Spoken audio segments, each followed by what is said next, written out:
Last night, I sat on the anchor desk and read the news about Rob Reiner and his wife, Michelle, murdered in their home. There is no shortage of sadness tonight, not to mention almost unimaginable shock and horror. I didn't know Rob personally, but his work touched me. Are you okay? When I first saw Stand By Me, I remember crying in the theater. It was a coming-of-age film about childhood friendships, and it made me reflect on my own painful coming-of-age after my dad died. Why don't you just make 10 louder and make 10 be the top number and make that a little louder? These go to 11. I also loved his mockumentary, This Is Spinal Tap. It remains one of my favorite movies of all time. In September, I interviewed Rob about a Spinal Tap sequel he had made, and I'm so glad I did. When we started talking, I think he was surprised and definitely amused at how much I loved Spinal Tap and how many of the lines I knew by heart. When we first did it, people came up to me and they said, I don't understand this. Why would you make a movie about a band nobody's ever heard of? And why wouldn't you make it about the Beatles?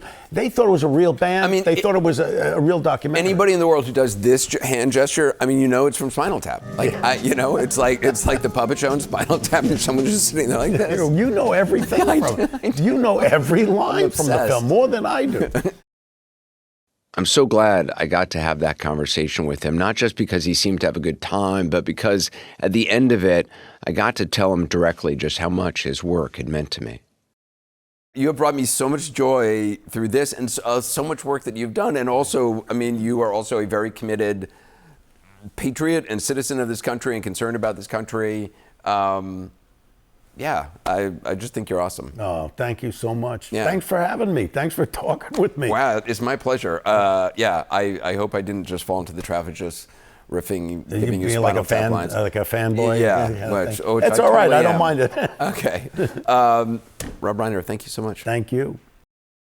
I realize I don't say those kind of things to people enough. It's something my mom used to do, and I could see the impact it can have on someone. So now it's something I'm trying to do more. I've been listening to your voicemails, and you can always call and leave one at 1-404-827-1805. Many of you have called in to talk about your loved ones who were murdered or died violent deaths. My name is Barbara, and my older son, Nicholas, was murdered at 17. The one thing I have learned is to keep their memory alive, to remember my beautiful son, who will forever be young. So with grief also comes some kind of comfort. They're always in my heart. And be able to enjoy my son that's still here. My grandchildren, I see so much of the ones that I've lost in them. There is no day that magically it goes away, but there are days that you can see the brightness in life. My name is Masuda Lutfi, and I just wanted to remind everyone that grief hits in waves.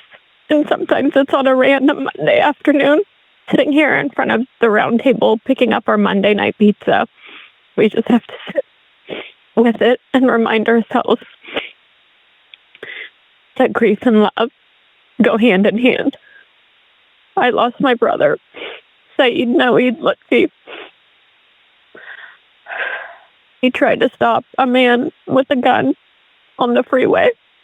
He got shot 5 times in the head as he was giving the 911 operator the man's license plate. My brother was an Air Force veteran of 14 years, a California boy that served his country.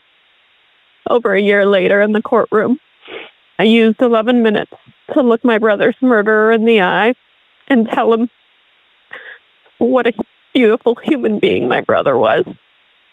And I see signs every single day. I see little messages from my brother. Our connection with the afterlife is just a thinly veiled curtain, and he's there, and he's helping us become better human beings on the other side. And I'll continue to ride this wave, even in a round table parking lot on a random Monday night while I'm picking up my kid's pizza. My name is Kim. I wanted to tell you, Anderson, that something you said today so profound about your dad. You said that you can feel him now and you feel like you knew him better than when he was alive. I lost my dad when I was 18. He was murdered. And that's how I feel about him. But I know him now. I didn't know him then because he had spent my entire life in and out of jail and then came home and was murdered within a year.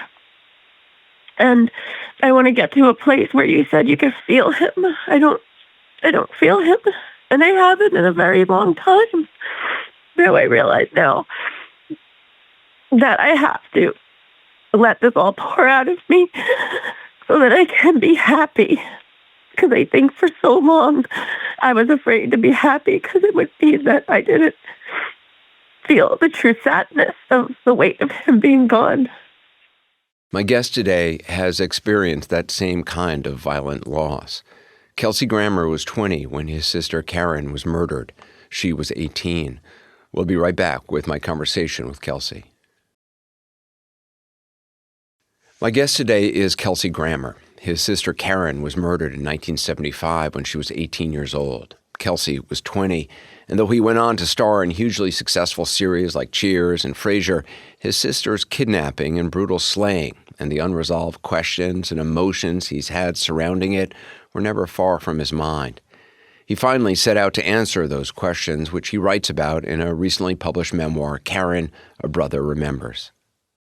Kelsey, thank you so much for doing this. I don't think a lot of people knew the extent to which loss was such an early part of your life. Your grandfather, who you deeply loved, Gordon, died of cancer when you were 12 years old. Your dad was shot and killed when you were 13. Your sister was murdered when she was 18, you were 20. 5 years later, your two half-brothers, Stephen and Billy, were killed in a shark attack. Did you know the impact that loss and grief had on your life? Or did you realize it early on? I don't know if I actually ever let it become a presence in my life. I think it was always sort of sneaking around in the background a little bit. There were decisions I had made as a young man, and probably as a result of it. One was always that I think I was going to die young, and I thought that I should live as though I might die the next day. There's so many things you write in the book which I think are so powerful and I relate to. You write, "No event in my lifetime since Karen's death has gone untouched by some measure of grief, filtered, every joy filtered by a touch of grief." Yeah. A lot of my living had been attenuated, diminished just a little bit by the fact that this grief was sort of just an abiding presence in my life that always just took a little bit away from the present. And I did try to apologize to all the people that maybe they felt there was some distance, a sense of a gulf maybe that couldn't be breached. But I live in life now in a way that I had never allowed myself. It is something you said toward the ends of the book. You write, "Grief kept me from living. I apologize with the regret of a half-century lived part way." I've always described it to myself as I've lived half a life, that by not allowing me to really acknowledge grief, to never have grieved, I've sort of lived never fully present. And I actually think the process you've undergone is one I'm sort of trying to undergo, which is accepting grief to some degree in my life, and so that I can experience full joy. Because I don't think you can have joy without having felt loss. I agree with that. I do agree. I applaud your courage. It is a courageous step to try to live that way, to get into the mix of your own life and find that way out, that doorway to joy. I live in amazing joy now. I mean, I sit in the room with my kids. We're sitting in the screening room right now. At night, this is where we'll all gather, and we watched the awful last installment of Jaws last night as a family. What was funny Even a was bad installment is fun with families. More fun for the family, right? So we're all just sitting here, just talking, and the movie was kind of just on in the background, and it's there's just this joy surrounding me, and I can kind of feel this. I'm lifted. I'm lighter than I used to be, much lighter. And what was fascinating, when I finally finished the book, I was writing in upstate New York, and I typed out the last line of it, and I suddenly thought, wow, that's it. I turned to Kate and I said, I'm finished. I'm finished. And she said, "I've missed you." Which was just just an amazing thing. So she spent really 2.5 years with me. I was kind of disappearing a lot. You know, I'd be down a hole. But her remark at that point, I mean, to think of that kind of patience and love being where I ended up. I ended up with the right person. It was just kind of fascinating. And but not until I was ready to allow that, you know. When you were younger and had kids, you didn't talk about your sister. I would mention that, Karen had died when she was, 18 or it was a tragic death, but I didn't discuss it much. It was after the last two alive started to come up for parole that I had to re-engage the loss of my sister. I had to relive it every time I went in, going to parole hearings and begging for my sister's life to be honored still. At parole hearings, do you actually see the killers? A couple of times I have, yeah. I sat right next to one of them at one point. He had loomed large as a sort of a figure of the enormous power and hate in my life. And then he seemed kind of feeble and weak, but the last of them is still alive and tries to get out every year, So I got more used to it. I'm more used to the fact that I have to be in that moment still, even though it's 50 years ago. This last July, it was 50 years ago. But it's still an active part of my life. Do you feel her? Yeah, I do. And it's been remarkable. I guess I always have. Sometimes I didn't really want to pay attention, but always had her there in my head, in my heart. I think sometimes, bringing me a warning, saying you don't need to go down this road or this one, you don't need to go out with her. She was giving you dating advice? A little dating advice from time to time. I don't think you need that for too much longer. I told you so. Sometimes. Yeah, exactly. And there have been a couple of moments like that. Because I didn't grieve, I have not felt the people I've lost for much of my life. And it's only in the last year or two that I've, felt my dad. And I've actually feel like I have a closer relationship with him now than I have most of my life. Right. And I've come to know him in a different way because I'm a dad now. Yeah. And the way I look at my kids, I remember is the way he must have looked at me. Yeah, that's the gift of it, isn't it? We're living in our ancestors' footsteps as well as our own, as we sort of carve through the life we've been given and the one we make. And our children will be visited with us.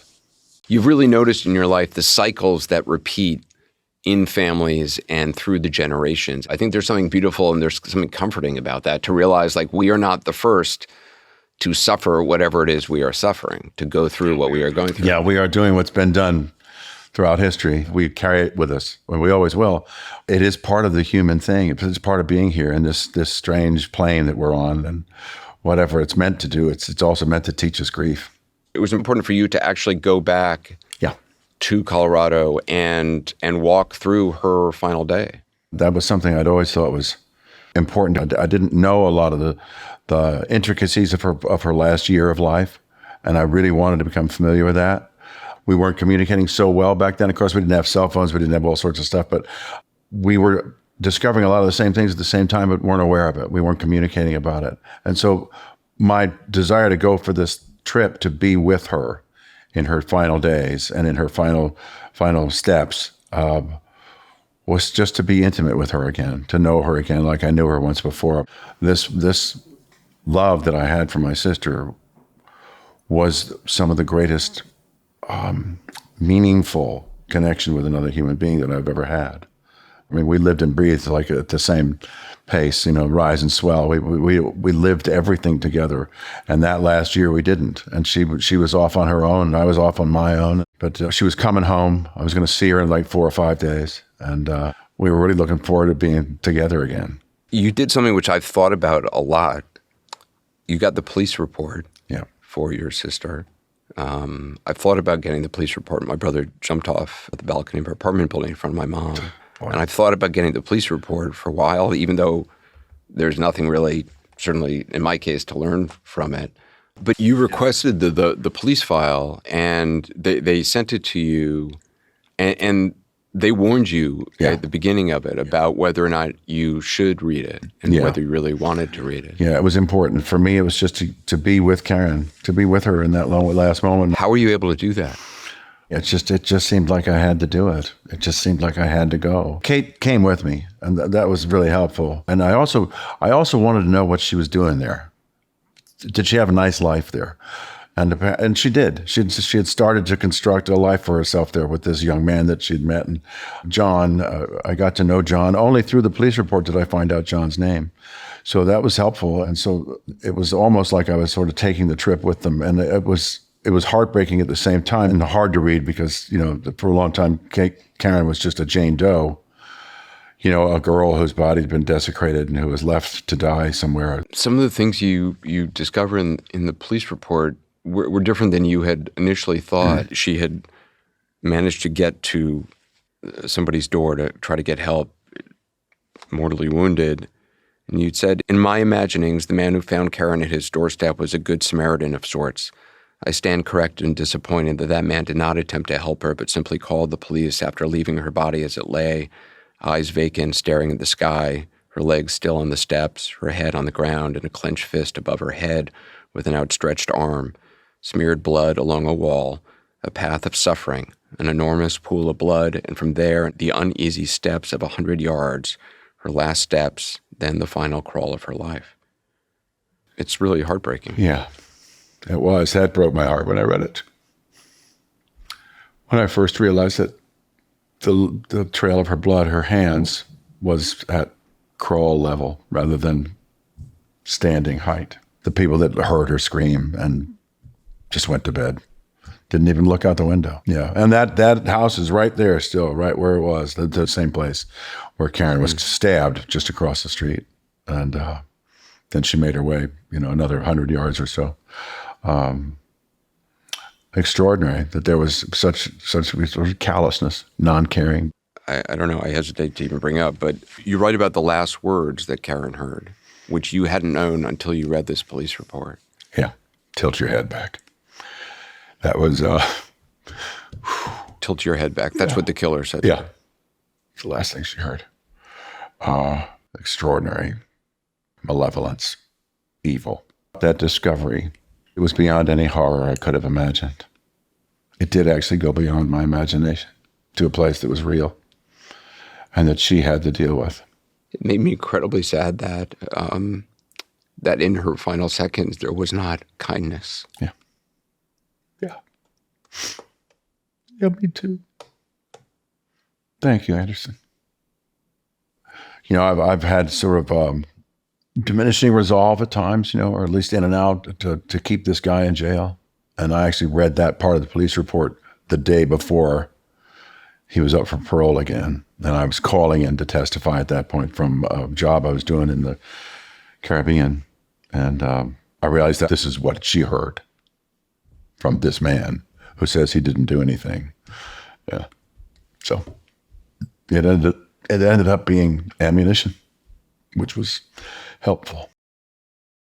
We're going to take a short break. We'll have more with Kelsey in a moment. And a reminder, I'll be discussing this podcast and others on our new live interactive show, All There Is Live, on Thursday night on our Grief community page, cnn.com/allthereis. You can watch the show live at 9:15 p.m. Thursday or in the days that follow, along with past episodes of the podcast. We'll be right back with more from Kelsey Grammer. Welcome back to my conversation with Kelsey Grammer. Kelsey writes in his book, Karen, A Brother Remembers, that he has on several occasions done what he calls ceremonial meditations at home using plant medicine or psychedelics. He also writes about consulting with mediums throughout his life. I have some very, very devoted Christian friends who aren't on the, you don't consult with mediums. That's sort of dangerous territory. And I accept that you should be very cautious, but there are those who are good. And I do think it's a gift from God, mediumship. I think it's meant to help people resolve grief. I think it is meant to help people release some things. And it is a continuing gift of God that we can access our loved ones, especially for those of us who've had loss that has been so violent and so devastating and premature in many ways. There's some grief you'll never let go of, but there is an obligation to get on with your life. And if one is disrupting the other for too long a time, I think the gift of mediumship maybe helps people resolve that. You mentioned that you and your wife do ceremonial meditations at home. You also talked about meditating on hearing Karen, focus on hearing her, seek a dialogue with her. What is that meditating on hearing Karen, focus on hearing her? Plant medicine is being, experimented with to access whatever your issue might be. So you focus on a certain thing. And we've done a few of them, and I find it sort of comical, and yet discovered some things deeply troubling within me that I thought, well, I'm glad I did this. I'm glad I had this experience where I got to release some things that I didn't know were still sort of stirring around in there. I think all these things are possible, even through prayer, honestly, whatever meditative state you get into. I got close the night when I was just sort of recouping from the surgery. I had, 4 or 5 hours of just kind of just being wiped out from the anesthesia. In a moment of just deep reflection and quiet, there was this discovery of, I didn't get the chance to hold you. I didn't get a chance to really say goodbye to you. And that was a big thing. That last moment when she took her final breath, that her brother wasn't there to hold her, that I couldn't be there to just, send her off, to love her. And Karen, when she came and told me you were a good brother, forgive yourself. You just stood up for other kids. Said, you gotta just, knock it off. Get back to your life and love it. And love the fact that we had a life together. That was an amazing moment for me. Just amazing. Seems like you're still a pretty good brother. Yeah. Thank you. Weeks after your grandfather Gordon died, who was really your dad, he was the person you deeply, deeply loved. You said, I finally dissolved in tears, unable to speak. I was convulsed with grief and lost in it. Sob after sob shook my body until finally it stopped. I sat with my head in my hands, silent. After a time, a voice came, my voice. It said, you will always be alone. And the oddest thing happened. It gave me comfort. Do you remember the little boy you were? It sounds cheesy, but I've sort of woken up recently to how I stunted myself very early on after my dad died. And it so terrified me at age 10 that I didn't grieve. And that little boy, I've sort of woken up to the idea that he is still very much alive in me. Do you feel that little boy still? Yeah, I think so. Yeah, I feel him all the time. It's interesting. He's the one that actually had so much fun in life, and he's the one that actually still has sort of preserved my ability to have fun, even through the grief sometimes. But I was a really good kid. I wanted to please my parents. I wanted to please my granddad more than anything in the world. I loved my grandmother. The places that I didn't sense my loss was when I was acting. When I had the mask of acting on, I could just be honest and open in that moment and sort of lend my own life to whatever character I was trying to play. Those moments have been free, completely free of any sense of guilt or shame or anything else. Until then, of course, maybe if there's a moment when I'm playing a guy who's grieving a loved one or a sister even or whatever, then it comes flooding in, and my own story kind of comes along for the ride. And that's what I find rewarding about the work, still find rewarding about the work. But it's been a refuge for the little boy in a lot of places, in my imagination, but also in my life's work, my career. I chose a place where my little boy was safe. And he's been fully at the helm in many, many sort of that's fascinating. Parts of my life. Yeah. That's an incredible thing to have figured out an outlet for, I don't know, I feel like a lot of this language is cheesy, but I've come to kind of believe in it. Yeah, me too. I've always been skeptical my entire life, but it hasn't really served me that well. And suddenly here I am at 58, like weeping. So maybe there's something to this little child thing. But I do think this voice I developed in my head, which is the voice that has gotten me through everything, is this protector of this little child. And I've kept him buried and sequestered. And I think having kids of my own, I want that child to get out there and, live and stuff. That's great. I love the idea that you were able to do that through acting. Mm-hmm. Yeah, it's what a great circumstance it was that I fell into the acting thing. I never wanted to be an actor. I was just a kid who was surfing. I used to love that. And then the guy comes along and says, "Can you smoke a cigar?" I said, "Yeah." And he says, "Well, then you used to play Ben Hubbard in The Little Foxes." And I did it and thought, this is great. I can do this the rest of my life. So that's where it all sort of started. And that's the one that keeps it alive. You said that boy was soul sick and felt unwanted. Later on, you write about memories that you have that come back to you. You say, to find them now has been a pure delight. Well, some are painful, of course, but so many others are joys I'd forgotten or had remained hidden because of trauma. They are peeking their heads out now, hoping it is safe to come out into the open and shine as they once did. I did not realize how many there were. People speak of the inner child. I don't really know much about it, except I presume we all have one, and most of them are in hiding. Yeah. I would say that that's been true for me and probably true for Karen after we were hurt by life, and nothing hurts in life more than the death of someone precious when we are children. We do a voicemail at the end of every season of this podcast, and I think it's amazing to me the amount of people who experienced childhood loss and the impact it's had on them their entire life. Yeah. I mean, it's extraordinary, and so few people are able to talk about it or give voice to it. I don't know if it's repressed grief or unrecognized grief or childhood grief out there. And well, what you're doing here with this show, with this podcast, and what I was trying to do with the book was say, you've got company. You've got company, and whatever yours is yours, all yours. But it's something with you. You write about rage of the people who murdered your sister. Do you still feel that rage? Yeah. That's so I'm glad you pointed that out, because it's I think there was a part of me that for a while was quite happy to let it take over, and just to be angry and not settled on anything, and to kind of the only target in sight really was myself. So I took some time to beat myself down for a while, but that rage is righteous. It comes from the fact that I couldn't stop them, that I couldn't help her, that I couldn't save my sister's life. So I raged at myself, raged at God, raged at them. But the circumstances of it all led me to a kind of peace in the end. But that guy's still in there.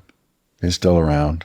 Has retracing Karen's last hours and last day, has that ameliorated some of the rage? Has it lessened? Yeah, it has. Yeah.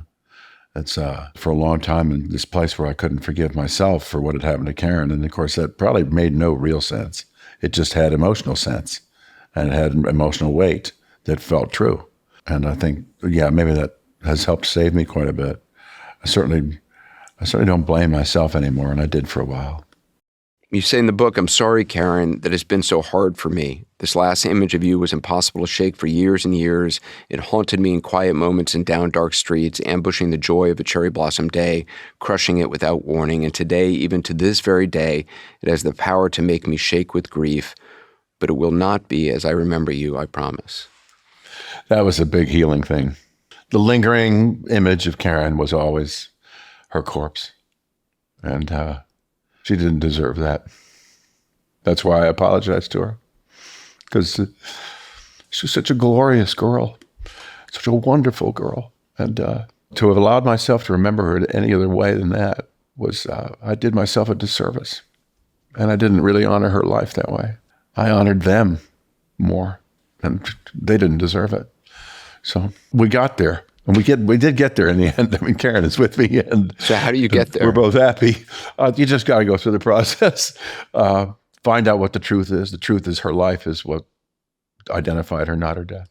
Is there something you've learned in your grief that would help others in theirs? Because there's a lot of people listening right now who are grieving.